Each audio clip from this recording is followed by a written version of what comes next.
Donc nous voilà en Birmanie, à Rangoon. C'est une ville très calme à la base. On est dans un super hôtel qui s'appelle le Mercant Hotel avec une magnifique vue sur les pagodes qui sont les monuments principaux finalement de la ville. On va faire découvrir la ville à pied maintenant.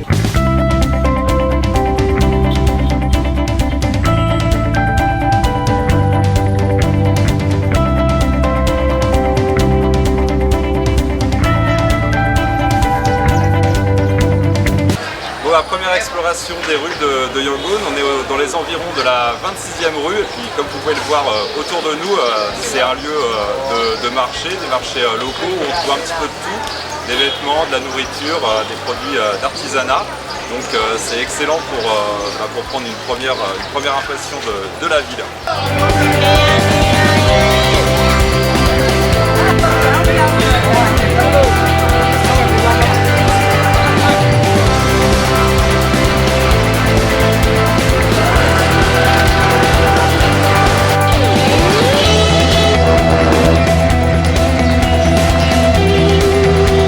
Après l'exploration des marchés, on nous a conseillé de faire une petite pause au Golden Tea qui est juste ici, donc on va boire un bon thé local.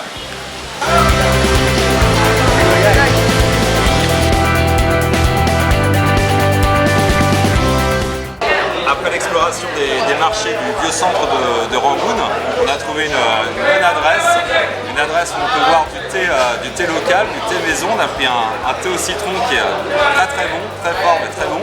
Et donc c'est un coin sympa pour se poser entre deux visites.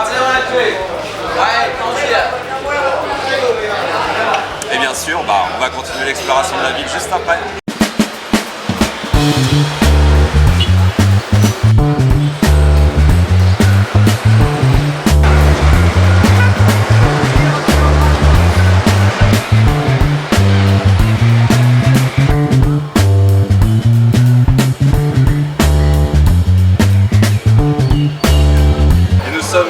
Maintenant à Payasoulé, l'un des endroits les plus sacrés de Birmanie et de Rangoon.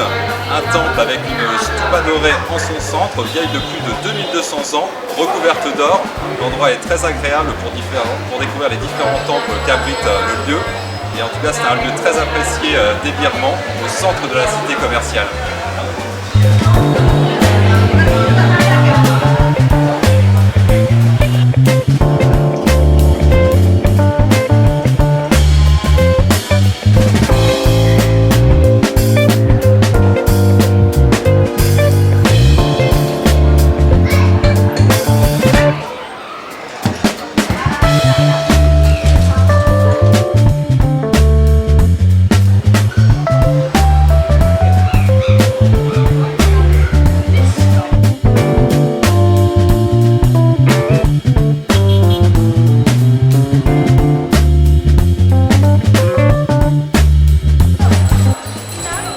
Toujours dans le centre de Rangoon, on a trouvé un quartier super sympa, c'est la 37e rue, la rue des bouquinistes. C'est assez paisible, c'est une balade très sympa si vous venez à Rangoon.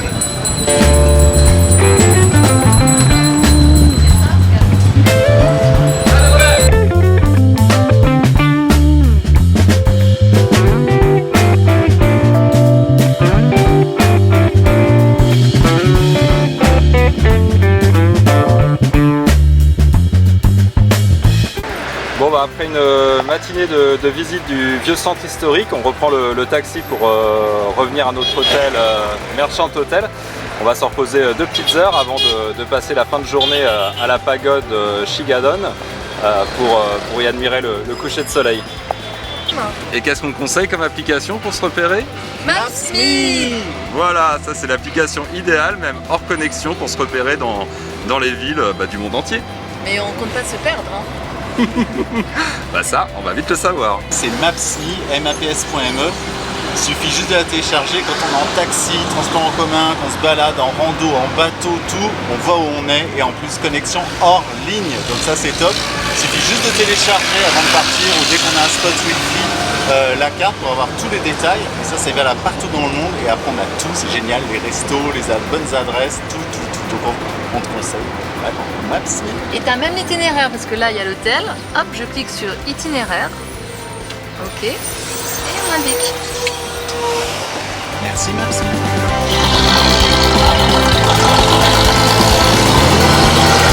Bon bah fin de journée à Rangoon, fin de la première journée. Là on se dirige vers la pagode Shwe Dagon, la plus connue et la plus grande de Rangoon. On y va en fin de journée, c'est plus agréable parce qu'il fait un petit peu plus frais et les couleurs vont être sûrement magnifiques. On se retrouve là-bas.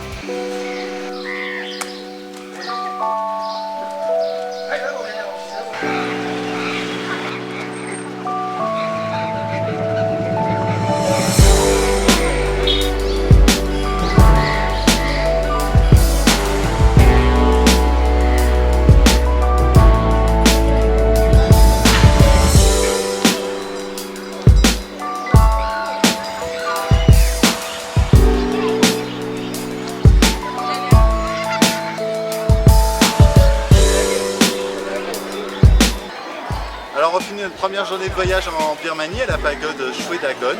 C'est la visite incontournable tout simplement à Yangon. C'est quand même la pagode la plus grande de Rangoon et la plus sacrée de Birmanie et on comprend pourquoi parce que le spectacle est vraiment magnifique. Il faut venir au coucher du soleil, c'est encore plus beau.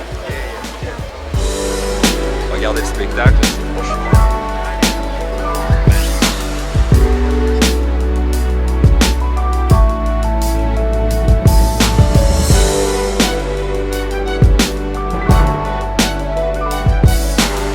En fait, dans l'enceinte de la pagode, on trouve plein de petits hôtels, comme vous pouvez voir derrière moi, qui sont dédiés au jour de la semaine à laquelle t'es né. Moi, par exemple, c'est le mercredi matin, donc c'est mon hôtel avec son animal dédié. Moi, c'est l'éléphant à Défense.